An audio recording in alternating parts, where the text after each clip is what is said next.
ఇక్కడికి విచ్చేసినటువంటి pyramid masters, మరి ధ్యానులు, ధ్యాన పిపాసకులు, ఎంతోమంది క్యూరియాసిటీతో కూడా ఇక్కడికి వచ్చిన వారికి అందరికీ కూడా నమస్కారములు తెలియచేస్తున్నాము. సో ఈరోజు ప్రపంచ ధ్యాన దినోత్సవం. మన భూమండలం గర్వించదగినటువంటి ఒక పర్వదినం అని చెప్పుకోవచ్చు. ఎందుకంటే మదర్స్ డే ఉంది, ఫాదర్స్ డే ఉంది, ఫ్రెండ్స్ డే ఉంది, wife's day, husband's day, women's day, men's day, ఎన్నో రకరకాల డేస్, చిల్డ్రన్స్ డే అన్నీ ఉన్నాయి. కానీ meditation day, world meditation day, ఇది పత్రిసారి కళ, ఆ కళ నిజమైంది. సో పత్రిజీ గారు నిరంతరము కూడా ఈ భూములలో అంతా కూడా ప్రతి ఒక్కరూ ధ్యానులు కావాలి, ధ్యానం అందరికీ వెళ్ళాలి అని చెప్పి ఒక విప్లవాన్ని సృష్టి చేశారు. ఒక ఉద్యమాన్ని, ధ్యాన ఉద్యమాన్ని నడిపారు. అది కని విని ఎరుగునటువంటిది. ఆ ఉద్యమము ఎవరు ఆపలేరు కూడా. ఇది ధ్యాన ఉద్యమం, అల్లాటప్ప ఉద్యమాలు కాదు. అందుకే ధ్యానులకు అందరికీ కూడా డిసెంబర్ 21 అంటే ఒక పర్వదినం, ఒక పండగ. ఈ ఒక్కరోజే కాదు, ఈ ఒక్కరోజు అందరు ధ్యానులంతా కూడా స్ఫూర్తిని నింపుకుని బ్రహ్మర్షి పితామహ పత్రిజీ గారు ఏమి కలగన్నారో, ఏ ప్రణాళికని వారు సృష్టి చేశారో ఆ ప్రణాళిక భాగంగా మనమందరం కూడా అందరికీ ధ్యానం చెప్పాలి, ధ్యానం చెయ్యాలి. రెండే చెప్పారు, మీరు చెయ్యండి, ధ్యానం చేయండి, ధ్యానం చెప్పండి. చెప్పేవాళ్ళు ఇంకా ఎక్కువ కావాలి మనకి. ధ్యానము మనం ఒక్కటే చేస్తే సరిపోదు, అందరికీ తెలియజెప్పాలని చెప్పిన ఏకైక గురువు బ్రహ్మశ్రీ పితామహ పత్రిజీ. అలాంటి గురువులు ఎక్కడా దొరకరు. సో ఎన్నో మధుర స్మృతులు బ్రహ్మశ్రీ పితామహ పత్రిజీ. ఇప్పుడు ప్రతి పిరమిడ్ మాస్టర్ని చూస్తుంటే పత్రి సార్ని చూసినట్టే అనిపిస్తూ ఉంటుంది. ఎందుకంటే ప్రతి ఒక్కళ్ళు ఒక పత్రిజీ అయిపోయారు, ప్రతి ఒక్కళ్ళు కూడా ఒక పత్రి సార్. ఎందుకంటే ఈ ఉద్యమం ఆగట్లేదు.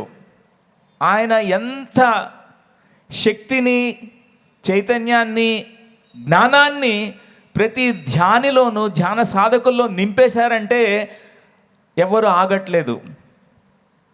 అందరూ కూడా అన్స్టాపబుల్ అయిపోయారు, ఎవరు ఆపలేరు ఈ ఉద్యమాన్ని.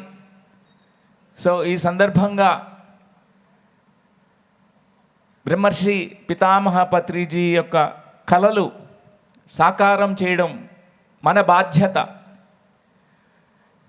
పుట్టిన ప్రతి ఒక్కళ్ళకి ధ్యానం చేరాలి భూమండలం అంతా.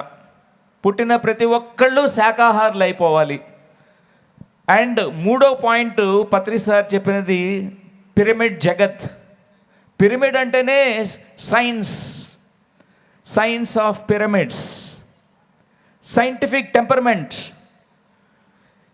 ఈ గురువు గారు బ్రహ్మర్షి పితామహ పత్రిజీ ఒక గ్రేటెస్ట్ స్పిరిచువల్ సైంటిస్ట్, ఆధ్యాత్మిక శాస్త్రవేత్త. ఎన్నో ప్రయోగాలు చేసి పిరమిడ్ యొక్క శక్తిని కనుక్కున్నారు. అందుకే ఆయన పిరమిడ్ జగత్ అనే ఉద్యమాన్ని నడిపారు. శాకాహార జగత్, ధ్యాన జగత్. సో ఈ 3 పాయింట్స్ ఆయన మనందరికీ అందించారు. ఆయన మనలో అందరిలో ఉన్నారు. ఇప్పుడు ఎవరు ధ్యానం చేస్తే, ఎవరు శ్వాస మీద ధ్యాస పెడితే అక్కడ పత్రి సార్ ఉంటారు. అవునా కాదా? అవునైతే చప్పట్లు కొట్టండి గట్టిగా. పత్రి సార్కి గట్టిగా చప్పట్లు కొట్టండి. పత్రి సార్కి కొట్టిన చప్పట్లు అంటే ధ్యానాన్ని కొట్టిన చప్పట్లే. ధ్యానాన్ని కొట్టిన చప్పట్లు అంటే పత్రిసారికి చెప్పిన కొట్టిన చప్పట్లే. పత్రిసార్ ఈజ్ ఈక్వల్ టు ధ్యానము, ధ్యానము is equal to Patrisar, Patrisar equal to శాకాహారము, శాకాహారము is equal to Patrisar, and Patrisar is equal to pyramids, pyramid is equal to Patrisar. This is the formula. So ఇక్కడ విచ్చేసినటువంటి డాక్టర్ లక్ష్మి గారిని మాట్లాడవలసిందిగా కోరుతున్నాను. ఎందరో మహానుభావులు, అందరికీ నా వందనాలు. ఈ అంతర్జాతీయ ధ్యాన దినోత్సవం సందర్భంగా మీ అందరికీ కూడా శుభాకాంక్షలు తెలియచేస్తున్నాను. మరి ధ్యానాన్ని గ్రామ గ్రామానికి నలుమూలలకి తీసుకువెళ్ళిన పత్రిజీ గారికి, ఆ మహాశక్తికి ఒకసారి మనం గట్టిగా చప్పట్లు కొట్టుకుంటూ, మరి ఆ మహాశక్తి యొక్క ఆశయాన్ని ముందుకు తీసుకువెళ్తున్న ప్రతి పిరమిడ్ మాస్టర్కి కూడా మన అందరం కూడా ఈరోజు ధన్యవాదాలు తెలుపుకుందామండి. ప్రతి క్షణం ఈ సృష్టిలో ఎన్నో జీవరాశులు పుడుతున్నాయి, చనిపోతున్నాయి. ఎన్నో క్రిమి కీటకాలు, జంతువులు, వాటన్నిటికీ జీవితం ఎలా అంటే జన్మించడం, జీవించడం, మరణించడం, ఇంతే జీవితం అంటే. కానీ మనిషి జీవితానికి ఒక ప్రత్యేకత ఉందండి. ఆ ప్రత్యేకత ఏంటంటే విచారణ, సాధన. నేను ఎవరు అని ప్రశ్నించుకునే విచారణ, నేను ఎవరు అని తెలుసుకునే ఆస్కారం ఒక్క మనిషికి మటుకే ఉంటుంది. కాబట్టి మనిషి జీవితం ఒక ప్రత్యేకత ఉంది. ఎందుకంటే మనిషి ఒక్కడే తనని తను తెలుసుకోగలడు, తనలో ఉన్న దివ్యత్వాన్ని తెలుసుకోగలడు. అందుకే పుట్టిన ప్రతి మనిషికి కూడా ఈ ఆస్కారం ఉంది, ఈ అవకాశం ఉంది. నేను ఎవరు, ఎందుకు పుట్టాను, ఎందుకు జీవిస్తున్నాను, ఏ ధ్యేయం కోసం పుట్టాను అనే ప్రశ్న ప్రతి మనిషి వేసుకోవాలి. అలాంటి విచారణ చేయని మనిషి జీవితము క్రిమి కీటకాలు, జంతువుల జీవితానికి ఏమీ భేదం లేదండి. కాబట్టి మనిషి జీవితం అతి దుర్లభం. ఎన్నో జన్మలు, ఎన్నో వేల కోట్ల జన్మల తర్వాతే ఈ మనిషి జన్మ తీసుకునే అవకాశం మనకి వస్తుంది. కాబట్టి ఎంతసేపు ఈ జీవితాన్ని చింతలతో, దుఃఖంతో, లేకపోతే ఎప్పుడూ తీరని బాధ్యతలతో మన జీవితాన్ని ఎప్పుడూ కూడా మనం వృధా చేసుకోకూడదు. ఒకసారి ఇలాగే ఒక వ్యాపారి, ఎన్నో అప్పులైపోయాయి జీవితంలో, బోలెడు మంది పిల్లలు, జీవితం అంతా దుఃఖమయం అయిపోయింది. ఒకరోజు ఇంటి ముందు కూర్చుని దుఃఖిస్తున్నాడు. ఏం చేయాలి, ఎలా ఈ దుఃఖం నుంచి బయటికి రావాలి. ఆ దారిలో ఒక సాధు వెళ్తుంటే ఆయన దగ్గరికి పరిగెత్తాడు. ఆయన ఏమన్నా సమాధానం ఇస్తాడేమో అని చెప్పి వెళ్ళి, స్వామి, నా జీవితం అంతా ఇలా దుర్భరంగా ఉంది, దుఃఖమయం అయిపోయింది, నాకు ఏదన్నా ఒక పరిష్కారం చూపించండి అంటే ఆయన దగ్గర ఒక చిన్న సంచి ఉంది, ఆ జోలె సంచిలోంచి ఒక చిన్న రాయిని తీసి, నాయనా, ఇది సామాన్యమైన రాయి కాదు, దీన్ని పరుసవేది రాయి అంటారు. నువ్వు వెళ్ళి ఏ ఇనుముకి నువ్వు దీన్ని తగిలించినా ఇది బంగారం అయిపోతుంది. దీన్ని తీసుకెళ్ళి కొంత బంగారాన్ని నువ్వు మార్చుకుని చక్కగా నీ అప్పులన్నీ తీర్చుకొని సంతోషంగా ఉండు అని చెప్పాడు. సరే స్వామి, కానీ సంవత్సరం వరకే నువ్వు ఉపయోగించాలి, సంవత్సరం తర్వాత ఇది మాయమైపోతుంది అంటే అతను అన్నాడు, స్వామి, సంవత్సరం ఎందుకు, 1 గంట చాలు నాకు, మీరు ఈ రాయినివ్వండి, 1 గంటలో అంతా బంగారంగా మార్చేసుకొని మీకు తిరిగి ఇచ్చేస్తానన్నాడు. అంటే ఆయన అన్నాడు, లేదు నాయనా, 1 సంవత్సరం ఉంచుకో నీ దగ్గర అన్నాడు. సరే అని చెప్పి ఆ పరుసవేది రాయి తీసుకుని వెళ్ళాడు ఇంట్లోకి. ఇంట్లో ఏమీ లేదు, ఖాళీ, కుర్చీలు లేవు, మంచాలు లేవు, ఏమి లేవు, గోడకి మేకులు ఉన్నాయి. వెళ్ళి ఆ మేకులకి తగిలించుకుందాం అనుకున్నాడు. కానీ అతనిలో ఒక దురాశ మొదలైంది. అరే, ఈ మేకుల్ని మార్చుకుంటే ఏం లాభము, బజారుకి వెళ్ళి ఆ ఇనుప సామాన్లు అమ్మే దుకాణం ఉంటుంది కదా, ఆ ఇనుమునంతా కొనుక్కుని తెచ్చుకుంటాను, మార్చేసుకుంటాను అనుకున్నాడు. అనుకుని వెళ్ళాడు, ఆ బజార్కి వెళ్ళి ఆ ఇనుము కొనుక్కోవడానికి ప్రయత్నిస్తే అతను అన్నాడు, ఆ వ్యాపారి, ఇనుము ధర చాలా ఎక్కువగా ఉంది, ఇప్పుడు కొంచెం ధర తగ్గిన తర్వాత రండి, ఒక 6 నెలలు వెయిట్ చేయండి, అప్పుడు రండి అన్నాడు. సరే అని వచ్చేసాడు. వచ్చి 6 నెలల తర్వాత మళ్ళీ వెళ్ళాడు, మళ్ళీ ఇనుము కొనుక్కుందామని. ఇంకా చాలా ఖరీదు ఉంది, ఇంకొక 6 నెలలు మీరు ఎదురు చూడండి అన్నాడు. సరే వచ్చేసాడు. వచ్చి మళ్ళీ 6 నెలల తర్వాత కరెక్ట్ సంవత్సరం అయిపోయి ఆ వెళ్ళేసరికి ఆ పరుసవేది కాస్త మాయమైపోయింది.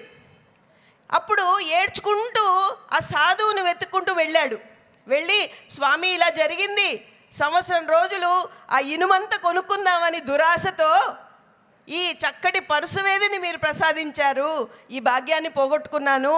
కానీ నాకు ఇప్పుడు ఒక అనుమానం వచ్చింది, మీ దగ్గర ఈ పరుసవేది ఉంది కదా, మరి మీరే అన్ని ఇనుమునంతా బంగారంగా మార్చుకొని మీరు ఈ ప్రపంచాన్ని ఏలొచ్చు కదా డబ్బులతో, ఎందుకు మీరు నాకు ఇచ్చారు అన్నాడు.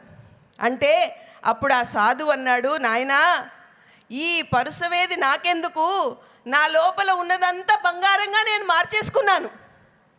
నా లోపల కేవలం ఇప్పుడు సంతృప్తి, ఆనందమే ఆనందం ఉంది. కాబట్టి ఏది ఉన్నా ఏది లేకపోయినా నాకు ఆనందమే అన్నాడు. అలాగే బ్రహ్మశ్రీ పితామహ పత్రిజీ గారు కూడా మీకు అందరికీ ఆ పరుసవేదిని ఇచ్చారండి.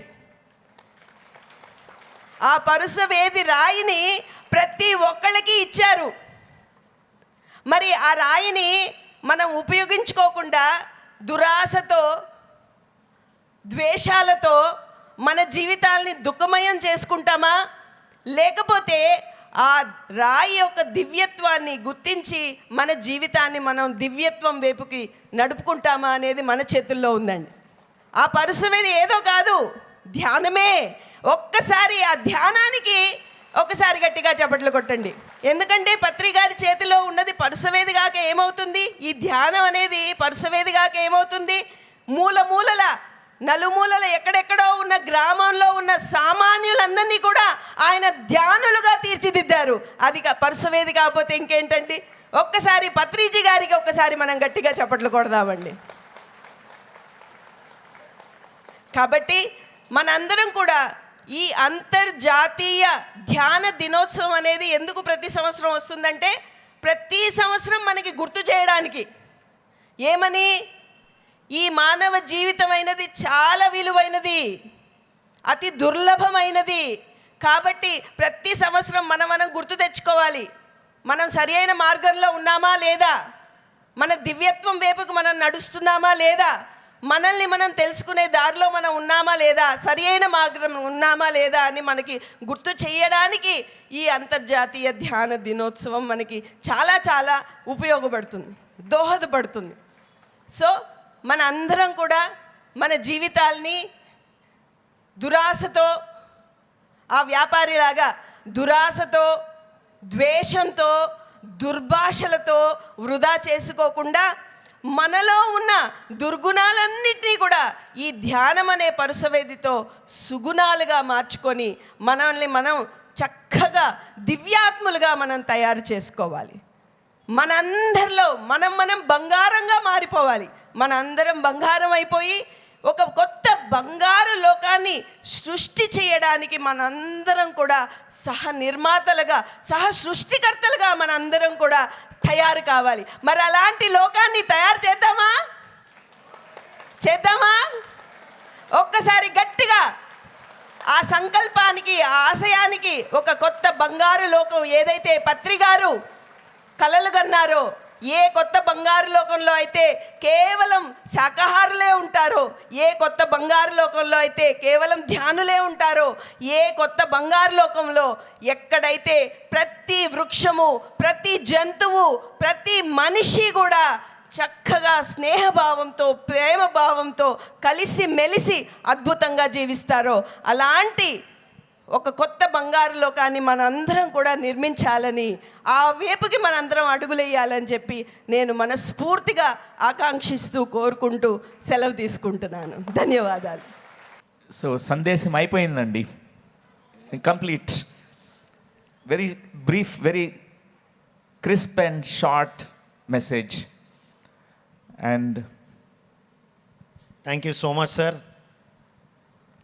ఏమైనా క్వశ్చన్స్ అడుగుదామండి వరల్డ్ మెడిటేషన్ సందర్భంగా? ఒక 1 or 2. Any questions? World meditation day సందర్భంగా తెలుగువారే వెలుగువారు అని చెప్పారు కదా పత్రిజీ. ఎంతోమంది తెలుగువారు మన పీసీఎస్ సార్ వరల్డ్ వైడ్గా కూడా ఇలాంటి మెడిటేషన్ సెషన్స్ అందిస్తూ వస్తున్నారు మనకి. సో డాక్టర్ న్యూటన్ లక్ష్మి గారు ఎన్నో కంట్రీస్లో అందిస్తూ వస్తున్నారు. ఒకసారి గట్టిగా చెప్పాలి కొడదామా? So any questions? Only 1 question. ఏ ప్రశ్నలు లేవు కదా. వరల్డ్ మెడిటేషన్ డే వచ్చిన తర్వాత మేడం చెప్పిన పలసవేది ఇచ్చిన తర్వాత ఇంకే ప్రశ్నలు ఎక్కడి? గట్టిగా చెప్పాలి కొడదాం. వీరికి ఫెలిసిటేషన్ చేసుకుందాం లక్ష్మీ మేడం అండ్ టీం. గట్టిగా మ్యూజిక్.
గట్టిగా చెప్పాలి కొడదామండి. నెక్స్ట్ అద్భుతమైన కల్చరల్ ప్రోగ్రామ్స్ ఉన్నాయి మనకి. ఈ కల్చరల్ ప్రోగ్రామ్స్ తర్వాత ఈరోజు రాత్రి 8 o'clock 8 గంటల నుండి రాత్రి 10:30 గంటల వరకు చక్కని ధ్యాన సాధన ఉంటుంది, మెడిటేషన్. గట్టిగా చెప్పాలి కొడదాం. Thank you madam. Thank you sir. Karthikeyan గారు వస్తున్నారు, వారికి గట్టిగా చప్పట్లతో మనం ఆహ్వానం పలుకుతాం. ఆ తర్వాత వెంటనే కల్చరల్ యాక్టివిటీస్, ఆ తర్వాత ధ్యానంతో ప్రారంభించాం ఉదయం, ధ్యానంతోనే ఇవాళ ముగిద్దాం. Welcome sir. ఒకసారి చప్పట్లు అండి, చప్పట్లు.